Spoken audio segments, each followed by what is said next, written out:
మన అమరావతిలో quantum computing beds అయితే ఓపెన్ అయ్యాయి. సో దాని మీద చాలా ట్రోల్స్ అయితే వస్తున్నాయి. ఒకళ్ళైతే అది పిండి మిల్లిలా ఉందంటున్నారు, ఇంకొకళ్ళు ఏమో కోల్డ్ ప్రెస్ ఆయిల్ మిషన్ లా ఉందంటున్నారు, Amazon product versus Snapdeal cheap product అని, వీళ్ళేమో ఇడ్లీ గిన్నె సెట్ లా ఉందంటారు. అమరావతి క్వాంటమ్ వాల్యూ ఇనిషియేటివ్ లో భాగంగా క్రియేట్ చేసింది India's first quantum computing test bed and research ecosystem. అసలు ఫస్ట్ ఆఫ్ ఆల్ ఈ క్వాంటమ్ కంప్యూటింగ్ అంటే ఏంటంటే, సింపుల్ గా చెప్పాలంటే, ఇప్పుడు మన నార్మల్ కంప్యూటర్స్ లో 0 గానీ 1 గానీ ఏదో ఒక ఆపరేషన్ అయితే పెర్ఫామ్ అవుతుంది.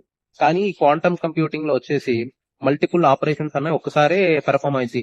అంటే 0 అండ్ 1 ఒకేసారి ప్రాసెస్ అవుతాయి ఈ క్వాంటమ్ కంప్యూటింగ్ లో. ఇది కంప్లీట్లీ సూపర్ కంప్యూటర్ అయితే కాదు. ఇది research and testing facility and future computer building కోసం అయితే యూజ్ చేయడానికి అక్కడ మనకు రెఫరెన్స్ మోడల్ గా అయితే క్రియేట్ చేశారు. సో ఈ ప్రాజెక్ట్ లో 2 క్వాంటమ్ టెస్ట్ బెడ్స్ అయితే ఉన్నాయి.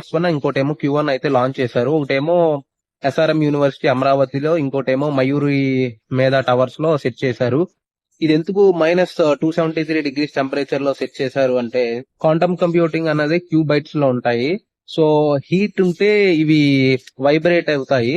సో దాని వల్ల ఆ వైబ్రేషన్ వల్ల క్యూబైట్స్ అనేవి డిస్టర్బ్ అయ్యి యాక్యురేట్ రిజల్ట్స్ అన్న ఇవ్వవు. సో సమ్ ఎర్రర్స్ కానీ లేకపోతే డేటా మిస్ మ్యాచెస్ కానీ ఇవన్నీ వస్తాయి. సో అందుకే ఆల్మోస్ట్ అబ్సల్యూట్ 0 టెంపరేచర్స్ లో ఇదైతే వర్క్ చేస్తుంది.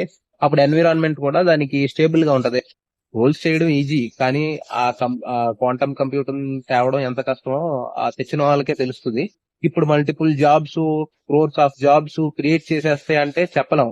ఇది 1 year పట్టొచ్చు, జాబ్స్ క్రియేట్ చేయడానికి 2 years పట్టొచ్చు, కానీ ఫ్యూచర్ అయితే ఎక్సలెంట్ గా ఉంటది. ఇప్పుడు మన చంద్రబాబు నాయుడు గారు హైదరాబాద్ డెవలప్ చేస్తున్నప్పుడు అందరూ అలాగే అన్నారు.